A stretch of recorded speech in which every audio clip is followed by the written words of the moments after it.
పవన్ కళ్యాణ్ తర్వాత రఘురామే. ఈ ఎన్నికల్లో ఎవరి గురించైనా భారీగా చర్చ జరిగింది అంటే ఈ ఇద్దరి గురించే. గత ఎన్నికల్లో వైసీపీ నుంచి గెలిచి జగన్కు ఎదురు తిరిగి తిరుగుబాటు జెండా ఎగరవేసి చివరికి లాఠీ దెబ్బలు తిన్న రఘురామ వైసీపీ మీద జగన్ మీద కోపంతో రగిలిపోయారు. సరిగ్గా ఎన్నికల ముందు టీడీపీలో చేరి చాలా రోజుల సస్పెన్స్ తర్వాత సీటు సంపాదించి ఎమ్మెల్యేగా గెలిచారు. కాదు ఎంపీ నుంచి ఎమ్మెల్యేగా మెట్టు దిగిపోయారు. వచ్చేది కూటమి ప్రభుత్వమే, కాబోయే స్పీకర్ నేనే అంటూ ఫలితాల ముందు డబ్బా కొట్టి మరీ తను తాను ప్రచారం చేసుకున్న రఘురామకు షాక్ల మీద షాక్లు తగులుతున్నాయి.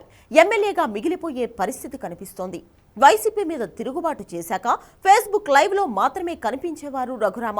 ఇప్పుడు ఉండి నుంచి గెలిచిన తర్వాత ఆయన చేయాల్సింది చేయబోయేది అదే అన్నట్లు సీన్ మారింది.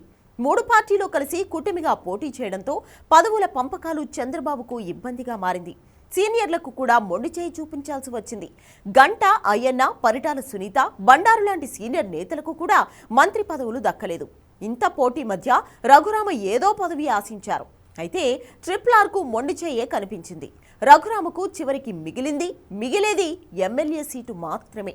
ఎంపీ నుంచి ఎమ్మెల్యేకు పడిపోయిన రఘురామకృష్ణరాజు 3 ఏళ్ల పాటు జగన్కి వ్యతిరేకంగా సోషల్ మీడియాలో యుద్ధం చేశారు.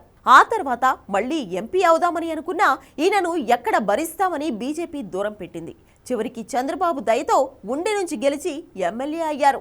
నిజానికి బీజేపీ నుంచి నరసాపురం ఎంపీగా పోటీ చేద్దామని రఘురామ ప్లాన్ చేశారు. మనోడి న్యూసెన్స్ ముందే కనిపెట్టిన కమలం పార్టీ అధిష్టానం జగన్ విన్నపాలను మన్నించి మరీ రఘురామను దూరం పెట్టింది. నరసాపురం ఎంపీ సీట్ ఇవ్వలేదు. చివరికి చంద్రబాబు కాళ్ల వేళ్ల పడితే చట్టసభల్లో అడుగుపెట్టే ఛాన్స్ దక్కింది.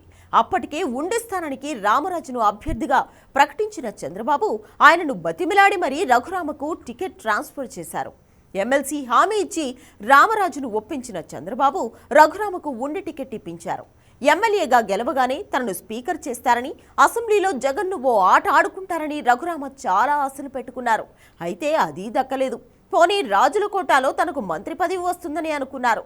ఆశ కూడా తుస్సుమంది. వీటన్నింటికీ మించి చంద్రబాబు ఇచ్చిన షాక్ రఘురామ లోపల రగిలిపోయేలా చేస్తోందని టాక్.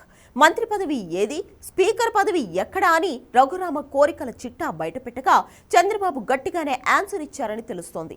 ఎమ్మెల్యే సీట్ ఇవ్వడానికి చాలా త్యాగాలు చేయాల్సి వచ్చింది. ఇంతకు మించి ఆశించొద్దు అంటూ రఘురామకు చంద్రబాబు గట్టిగానే చెప్పారట.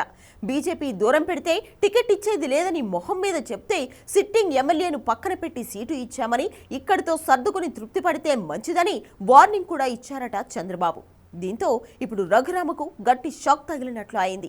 పదవి లేదు, బొక్క లేదు, ఇక లైవ్లో పిసుక్కోవడమే అని సోషల్ మీడియాకే పరిమితం అవ్వాలని ఫిక్స్ అయ్యారట.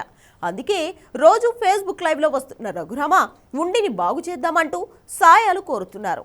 అంతన్నాడు ఇంతన్నాడు, చివరికి ఇలా పిసుక్కుంటున్నాడు రఘురామ పాపం అని సోషల్ మీడియాలో జనాలు జాలి చూపిస్తున్న పరిస్థితి.